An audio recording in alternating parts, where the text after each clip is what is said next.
Hello, hello, hello, and welcome back to another episode of Child Please Podcast. I am Regina Weathersby, I'm Erica Simpson. and we are the founders of the Blue Rose Foundation. We are super excited to have you back today. We love these podcasts and all the wonderful information we've been getting, but more importantly, all the fabulous people that we've had join us for these conversations. So, Erica, we had a little situation, right? We did. So we were supposed to be talking about fibroids today. And we were excited about that because that's something that so many women um, struggle with. So many Black women struggle with or kind of just deal with.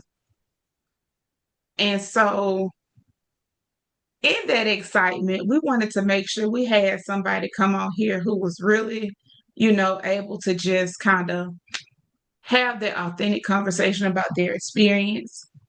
But what we realized is that we wanted to be sensitive to the fact that some people are dealing with some very real issues around that topic. And so we want to address it. We want to address that topic, but not today, right? Because what we realize is that there are so many people struggling and have open wounds around that. And we will really want to make sure that people understand and know that there's support and it's okay to heal out loud, Mm-hmm. right? That you don't have to struggle with this, by yourself. We realize that fibroids can cause issues just in your day to day functioning, but also it can affect pregnancy for those who are carrying. And sometimes fibroids, unfortunately, have been the cause of pregnancies ending early, Mm-hmm. right? And child loss. And so we definitely want to be sensitive to that. We want to be sensitive to the fact that there are some who are dealing with fibroids and it's affected them to the point that they may not be able to bear children. And so we just want to reverse it for a minute and just talk about this idea of healing out loud, the importance of having support around you, um, and being able to have a group of people, a person, a place that you can go that's a safe place where you don't have to internalize all of the pain and the frustration, all of the feelings that come along with what you may be dealing with. And so, with that in mind, Erica and I both had like one person that has consistently stuck out to us, as being like really a champion for women, I think, an awesome therapist, and just a really good person. You can feel it. So, Erica, I will let you introduce who our wonderful guest is today. Okay, Regina. As we were preparing for this podcast, and I'm just gonna be transparent, I was like, I don't even remember how me and Renee was connected. It just seemed as if we've been together forever. So forgive me, Renee. I don't even know how we were connected. But ever since we spoke with Renee, she has been all on board. She's been excited about our vision, about our mission. And so I'm gonna just let Renee tell you who she is and what she does, and we're gonna just go from there. All right, perfect. Thank you so much for the intro. Thank you so much for having me. I just love the vibe. I just love everything that you guys are doing. So I wanted to be a part. I know you guys do Tiffany. She posted that you guys, the Blue Rose Foundation was coming up. And I said, oh my God, Black Maternal Health. Like that's my jam. And so I just reached out and you guys have just been so lovely and so welcoming. But my name is Renee Smith. I'm an LICSW. I am a therapist. I specialize in perinatal and postpartum moms. This has been a goal and a dream of mine for over 10 years. I've been in social services for 15 15 years. But I call myself a baby therapist, but I am kind of been in the field for a long time in a different capacities, just kind of helping women in a variety of ways. But what I realized in social services was a lot of times the women needed mental health help. It's one thing to, be a mom and everything's kind of on you, but a lot of times, especially for Black women, we don't have the outlet.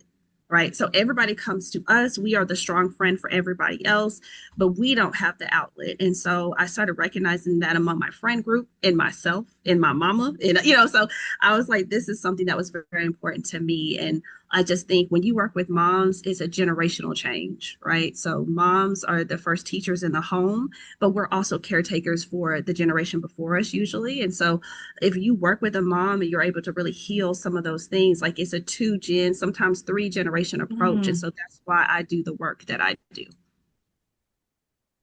yeah, that's good. I love that. So let's Right. get into this conversation. Yes, ma'am.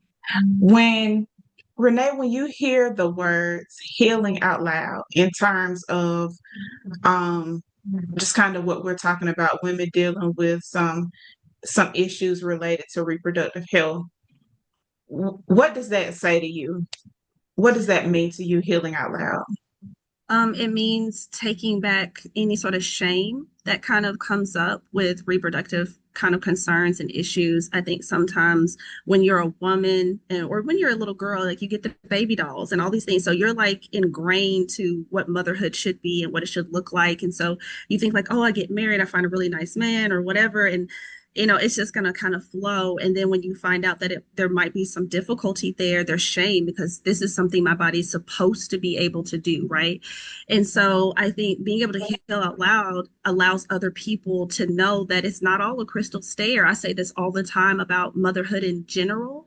It's messy. It's hard. Like we don't always talk about the hardness of it because there's that guilt, like you asked for this, you wanted this, but the journey to get there sometimes is very difficult. So healing out loud allows people a realistic look at what trying to conceive looks like, what getting pregnant looks like, what staying pregnant looks like. It's different for a variety of different reasons. I am an ectopic pregnancy survivor, and so when I had my ectopic pregnancy, I didn't know anybody who had had one. I knew someone who had had one, but nobody told me that so we all know somebody that's kind of going through something. So healing out loud allows for us to take the shame off of something that honestly is pretty common. Fibroids are very common. Ectopic pregnancies are very common. Pregnancy loss is very common. We just don't talk about it. And so when you experience it, you feel like you're the only person in the world that's dealing with this, and it's your body that's broken. Right. And so being able to heal out loud allows people to see, like, no, there's some complications in this. Let me show you how I kind of navigated that. And it allows for community. And I love community because I think we heal in community and not in isolation. So healing out loud allows for that. Yeah. What about you, Erica? When you hear that, what comes to mind? So you touched on something very important that I kind of struggle with is when you said that sometimes I think we're looked down upon when we voice that we're going through something because it presents to others that we're being ungrateful. And so I think that Mhm. is a big piece as to why women or Black women just kind of bottled up because we don't want to be walking around. You've been praying for this baby. You've been praying for this family. And so once you begin to, the heaviness sits on you, you kind of just have to grow with it because people feel like you're being ungrateful, not thankful for the life that God has given you. And something else I wanted to say when we talk about fibroids, and I think it's important when we're talking about fibroids that come up and other issues that medically that come up in motherhood for women who are unable to bear children because of those things. And I feel like that's a group of women that they can't heal out loud because it's like they don't have anything tangible to recognize. So, and I think sometimes, a lot of times, we just kind of overlook those people because they don't have the tangible baby. But there's a lot of women suffering in silence because of diagnosis of fibroids and endometriosis that they're not able to bear children, but they are also on a journey to motherhood. Mm-hmm. Mm-hmm. Yeah. Good.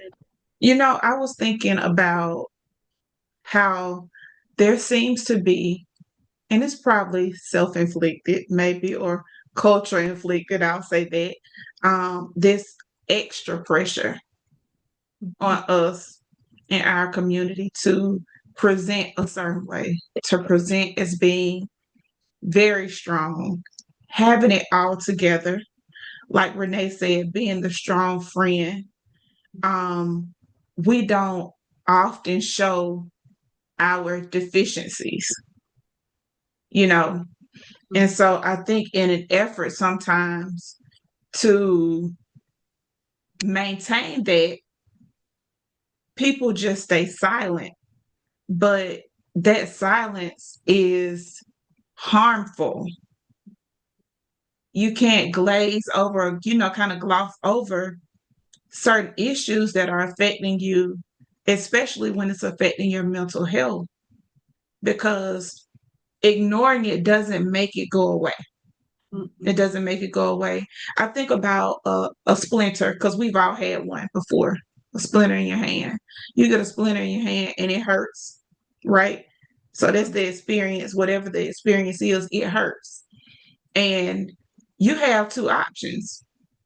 You can address the fact that you have a splinter in your hand and so that you can begin a process of healing, or you can act like it's not there. But if you Mm-hmm. act like it's not there, it's going to continue to hurt. It's going to continue to impair your functioning. Mm-hmm. Eventually, it's going to get worse. There may be infection around that, and all these other things come out of that. And here's the other part about that: removing the splinter hurts too. Mm-hmm. It may hurt a little bit more than the actual splinter itself, but once you've taken it out, Mm-hmm. then eventually there will come a time where the impact of that splinter is no longer there. You Mm-hmm. know that it happened. You know that it was an experience. You may even remember the pain of it, but it's not affecting you the way that it was before. And you're able to move on to, whatever it is that you have to do. And so I think that's the important thing. And that's what I think of when I think about healing out loud. It's just, I think, even sometimes having a hesitation to seek out help, whether that be therapy, whether that be leaning into our group of trusted friends, and just saying, hey, y'all, I'm struggling with this. Like, Yeah. I don't like the way that this feels. I'm having a hard time. I'm successful in this. I got it all together in all these other areas. But this right here is the thing that's taking me down, Mm-hmm. and I need help. And I think it's okay to say that. And I think that we need to give ourselves permission to do that. I agree. When I'm talking to my clients, I always tell them one, healing hurts. If you've ever had a physical pain, like you've broken a leg or, after you have surgery or anything, you know what PT does? They come in and get you up. Like you got to Mhm. get up and get moving. And that does not feel good, right? But it's like if you don't, you have other issues that come around, right? So you have to get up, you have to do the work. And that's where a lot of us kind of lose the focus of is because we don't want it to feel like work because we feel like these are things that we should already know, right? Mhm. So there's a lot of shoulding. I tell my clients, don't should all over yourself, right? So don't sit there and say like I should know this and I should do that, right? You should know whatever. If you're not taught it, you just don't know, right?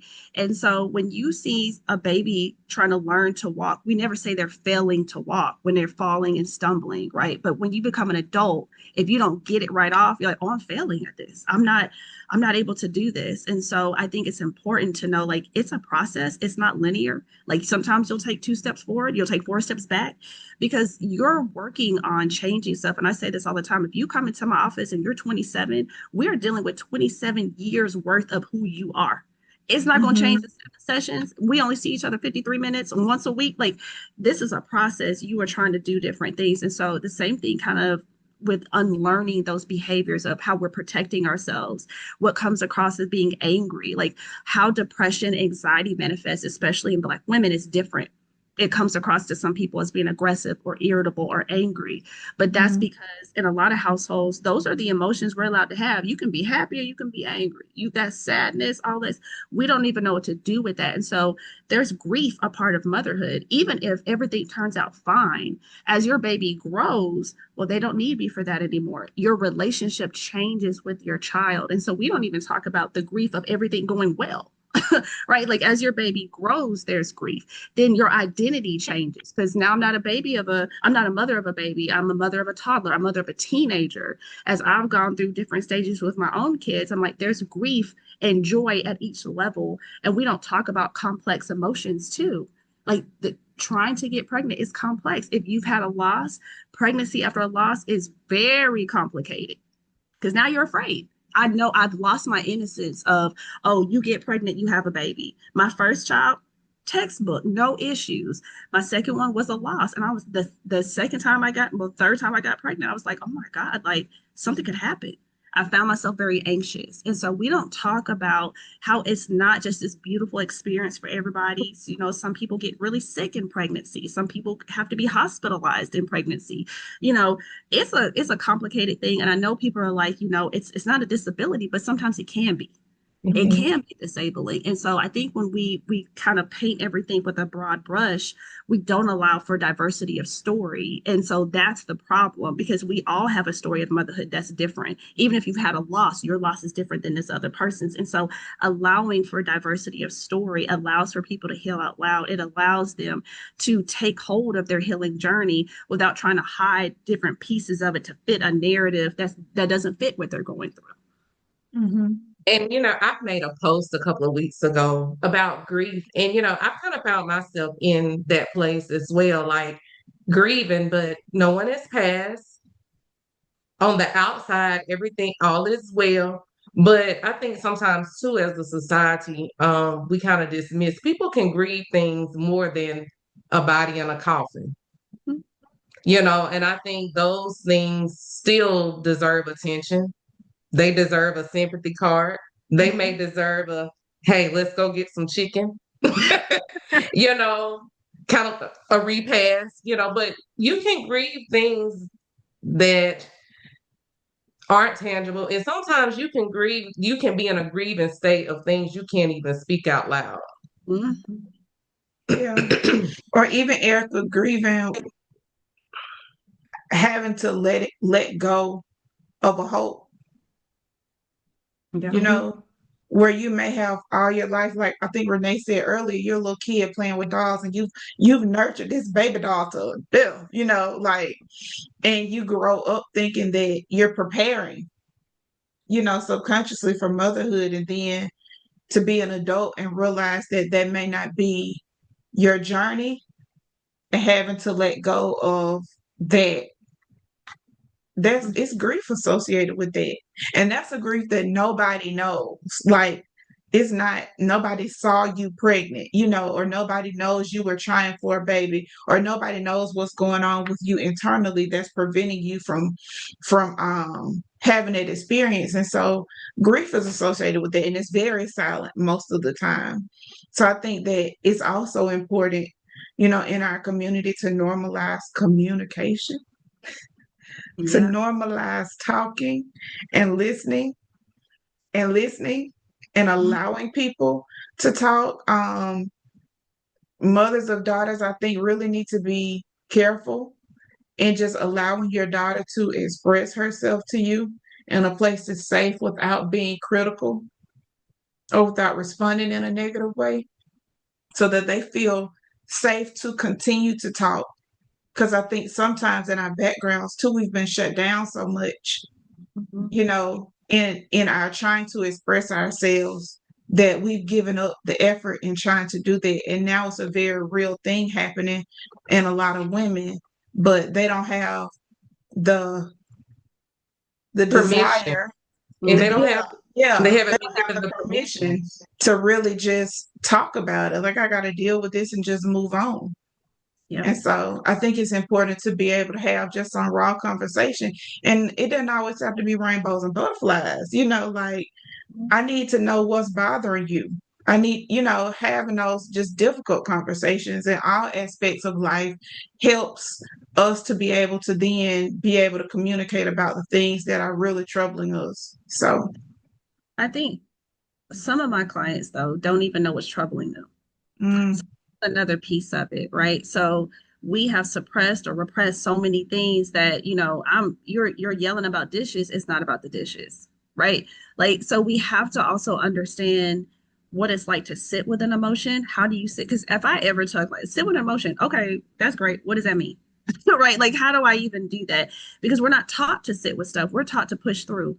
Especially in the Black community, we are just survivors. Like, we don't, Big Mama didn't have time for that. She was raising 6 kids. Like, she didn't have time to sit with her emotions. She probably needed to, though. Right. So mhm. it's those type of conversations that we need to have because we put these ancestral women on this pedestal, right? Oh, grandma was ever to do it. We don't know she was crying in her prayer closet. We don't know she was crying in the car because we know as moms, there's been places we cried to try to get away from the kids so they don't see us in that state, right? So we don't know what these women were going through. We just assume that they just had it together. They are stronger than us, and we're just weak because we can't handle X, Y, and Z. But that's also why, people self-soothe with other things, with food, with alcohol, with other men. Like, grandma had some stuff. We didn't always see what it was, but she was self-soothing, right? And so if you don't know how to communicate, even sit with yourself about how you're feeling, like, why am I angry? Sometimes you don't even know. You wake up and you're pissed off. Like, what is going on? Because you're taking in so much, but you're not giving anything back out. We are just everybody's dumping on us, dumping on us, dumping us, and you're trying to filter through your kids' feelings and your partner's feelings and your girlfriend's feelings and your mama feelings, and you don't even know how you feel. And so you don't even know what the root cause. I always tell people a lot of stuff that we're focused on when they come in is symptoms. It ain't the root. Like you talking about, I'm fussing and fighting and doing it. That's a symptom of something else that's going on.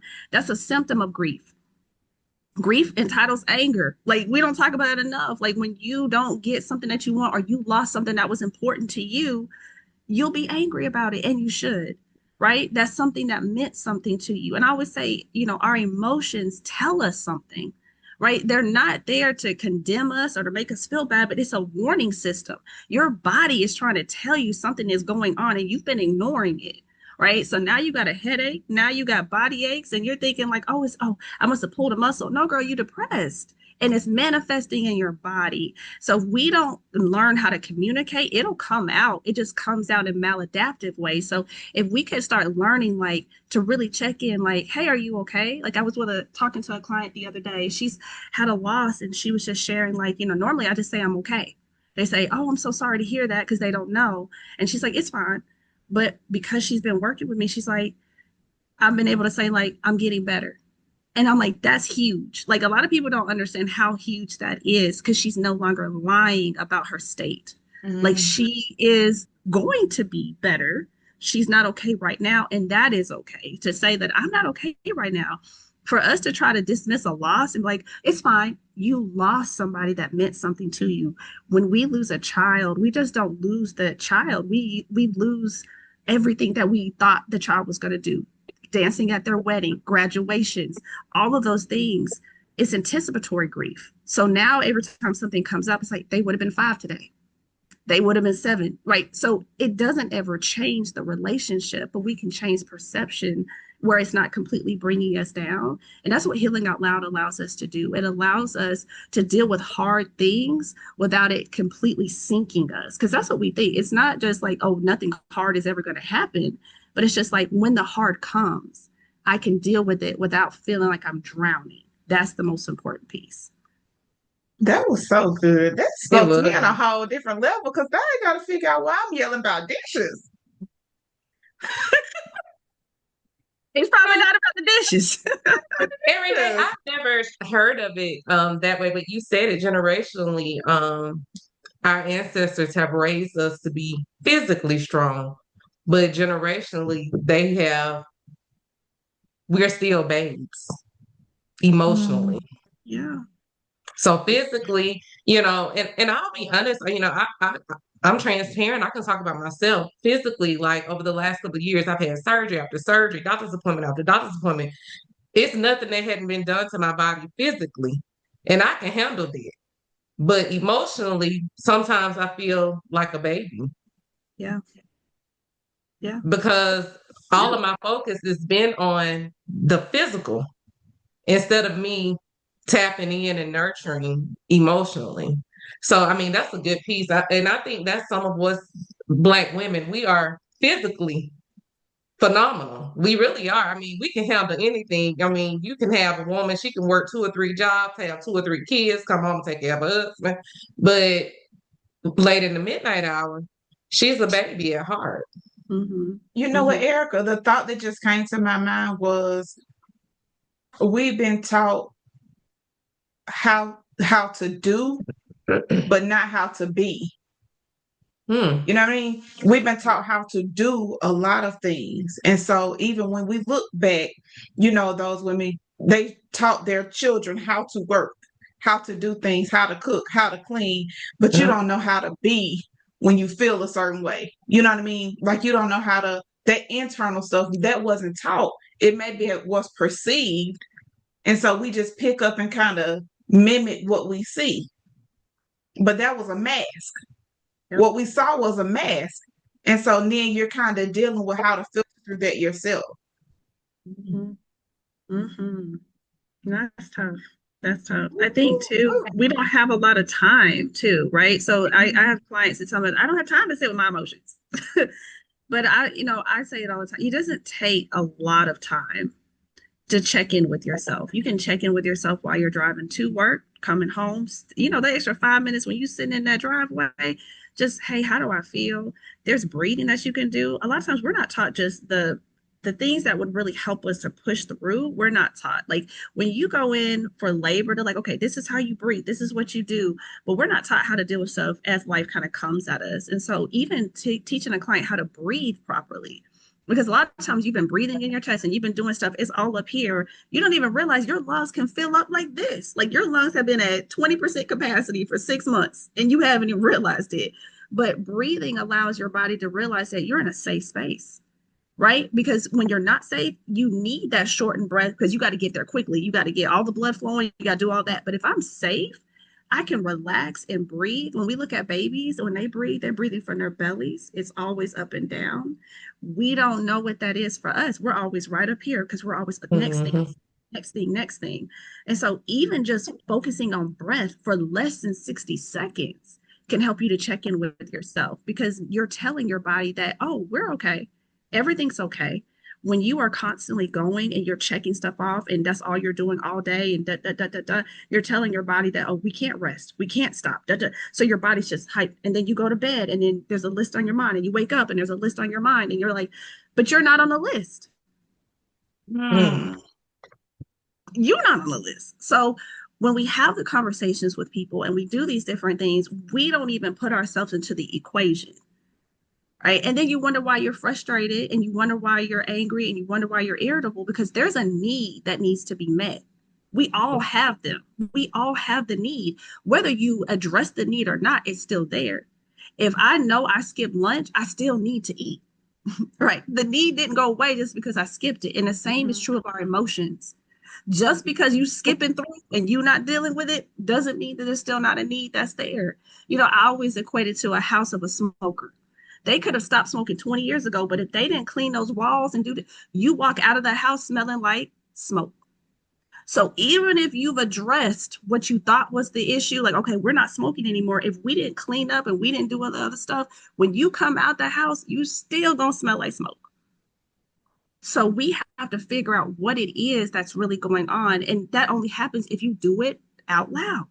If we do it internally, we don't know what's not good or whatever, because this is all we know. Right. So we have to have those conversations with other people to kind of say, like, man, maybe that's not right. Maybe I shouldn't have yelled at him like that. Or maybe there is, oh, you're going to therapy. Oh, maybe I need to go to therapy. As some of my clients say, I need to go see the lady. Right. Maybe you need to go see the Go lady. see the lady. Go see the lady. See what's going on with you. Check in. I think when we normalize that, it's just going to be a beautiful thing. I have only boys, and it's very important for me to check in with them because they don't always have places to heal out loud. So my kids are kids that'll come and say, I had a bad day today. really? Well, what happened? They come to me and we're able to talk about it. And they're boys. And that's important to me because I want them to be good partners. I want you to know how to talk to a woman. And I don't mean just like how to talk, like, hey, girl, you look good. But I mean, like, really talk to a woman. I want you to know, too, does this woman know how to talk to you? Right?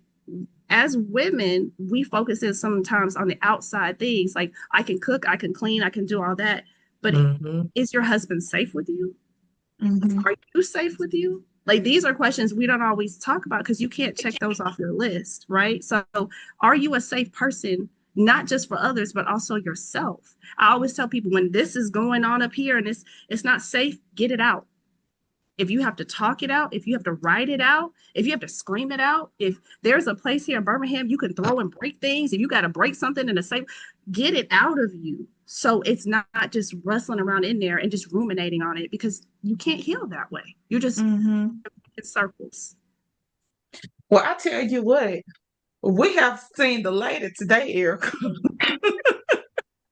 Well, we have seen the lady today, Renee.